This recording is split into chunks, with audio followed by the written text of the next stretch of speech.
মানুষের কথায় কি যায় আসে, যে যাই বলে বলুক। এখন থেকে আমি নিয়মিত ভিডিও দিব। গত 4-5 মাস কোনো ভিডিও দিই না। অনেক আপু ভাইয়া মেসেজ দিচ্ছেন যে আসলে আপু কী হয়েছে, কেন ভিডিও দেন না। আসলে ভিডিও দিতাম না মানুষের কিছু কথার কারণে। আমার এসব ভিডিও যেহেতু আমার ফেসবুকে আমার আত্মীয় স্বজন বা পাড়া প্রতিবেশী বন্ধু বান্ধব অনেকে অ্যাড আছে, আর অনেকে ফলো দিয়ে রাখছে। আসলে পেজটা খুলছিলাম সামজিদের কারণে। সামজিদের অবস্থার কথা সবাই জানেন। সামজিদকে নিয়েই মূলত ভিডিও করতাম, এখনও সামজিদকে নিয়েই করি। তো একটা ভিডিও তো বারবার দেওয়া যায় না, এই জন্য ডেইলি ব্লগ করা শুরু করি। তো আমার এই ব্লগ দেখে অনেকেই বিভিন্ন ধরনের কথা বলতো, বিভিন্ন নেগেটিভ কমেন্ট করতো, বা পিছনে পিছনে অনেক খারাপ খারাপ কথা বলতো। এইসব কথাগুলো আমার কানে আসে, যার ফলে আমার খুবই মন খারাপ হয়, আমি আর ভিডিও দিতে রাজি হই না।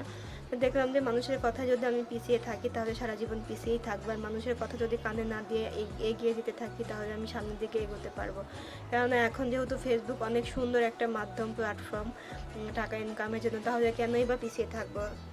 বাংলাদেশে হাজার হাজার মানুষ, শুধু বাংলাদেশে না সারা বিশ্বে হাজার হাজার মানুষ ডেইলি ব্লগ করে টাকা ইনকাম করতেছে বা ভালো একটা পজিশনে যাচ্ছে, তাহলে আমরা কেন যেতে পারবো না। আর আমরা তো খুব খারাপ ভিডিও দেয় তা না, অনেকে আছে আজে বাজে বিভিন্ন ধরনের ভিডিও দেয়, যেগুলো হচ্ছে আসলে আমাদের সমাজের জন্য ঠিক না, সেসব টাইপের ভিডিও দেয়।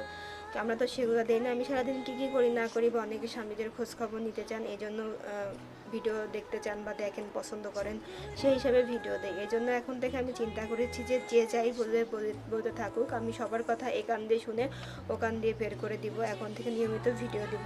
তো গত 4-5 মাস একটু শরীর নিজেরও খারাপ ছিল, এই জন্য ভিডিও দিতাম না। অনেকে হয়তো বুঝতেও পেরেছেন যে শরীর কী জন্য খারাপ। সবাই দোয়া করবেন আমাদের জন্য। আমাদের ফ্যামিলিতে নতুন অতিথি আসতে চলেছে, অতিথির জন্য দোয়া করবেন। সামনে তো খুবই খুশি নতুন অতিথি আসবে জন্য। তো এই যে অনেকদিন ভিডিও দেয় না জন্য সামজিদের অবস্থার কথা অনেকে জানতে চেয়েছেন যে আপনি কেন ভিডিও দেন না, সামজিদকে অসুস্থ কি না। আসলে সামজিদ অসুস্থ না, আল্লাহর রহমতে এবং আপনার সকলের দোয়া এবং ভালোবাসা সামজিদ এখন অনেক ভালো আছে, সবাই দোয়া করবেন। মাঝে মধ্যে অবশ্য সামজিদের কিন্তু ছবি দিয়েছি, যাতে আপনারা সবাই একটু মনে আশ্বাস পান যে না, বাবাটা ভালো আছে। মাঝে মধ্যেই ছবি দিয়েছি বিভিন্ন ধরনের। অনেকে কমেন্ট করেছেন যারা সামজিদকে ভালোবাসেন, নিয়মিত কমেন্ট করেন এবং নিয়মিত ইনবক্সে মেসেজ, মানে আমার ইনবক্সে এখনও হাজার হাজার মেসেজ জমা হয়ে আছে। এখন থেকে সেসব মেসেজে রিপ্লাই দেওয়ার চেষ্টা করব ভিডিওতে, এবং পেজে অ্যাক্টিভ থাকবো।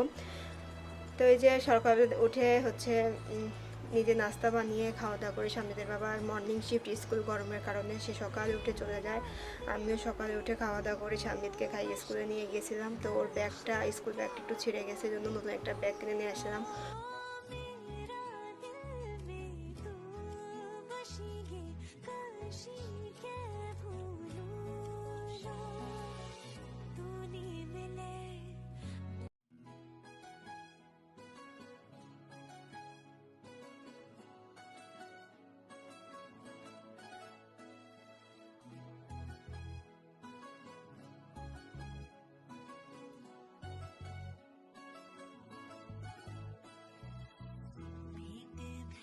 सुनो नैनीताल शहर में हो प्यार है क्यों सुनो।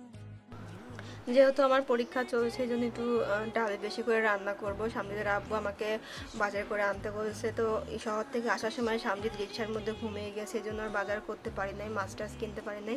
ফ্রিজে মাছ আছে, ওই মাছ আর খেতে ইচ্ছা করতেছিল। সামজিদের আব্বু বলছিল যে একটু ছোটো মাছ কিনে আনতে। বাজারে আর নাবি নাই, একজন্য ফ্রিজে যে সবজিগুলো ছিল, ঢেঁড়স, পটল, তারপরে হচ্ছে মিষ্টি কুমড়া।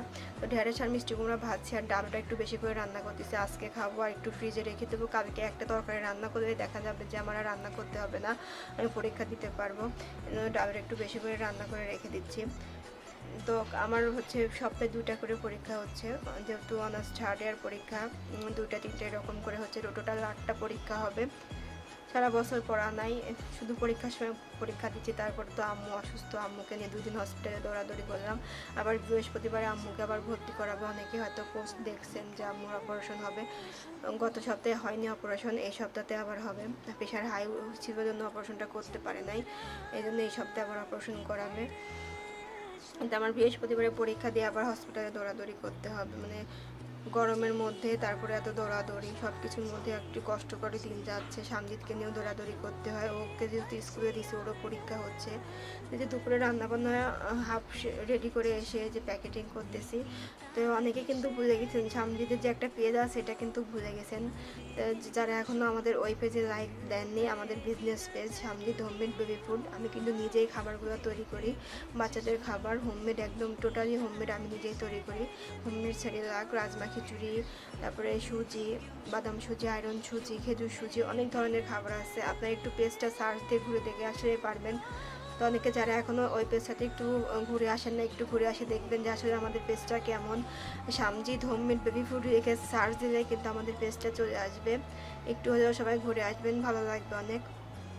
তো এই যে সারাদিন একবারে রান্নাবান্না শেষ করে প্যাকেটিংয়ে বসে পড়ছি, যেহেতু আর সময় পাবো না। এখন দুপুরে খাওয়া দাওয়া করে সামজিদকে ঘুম পাড়িয়ে দিয়ে আমি একটু পড়াশোনা করব। আর একটা দিন আজকে দিনটা সময় আছে, আজকে একটু পড়তে পারবো, তাছাড়া তো কালকে পরীক্ষা দিতে যেতে হবে।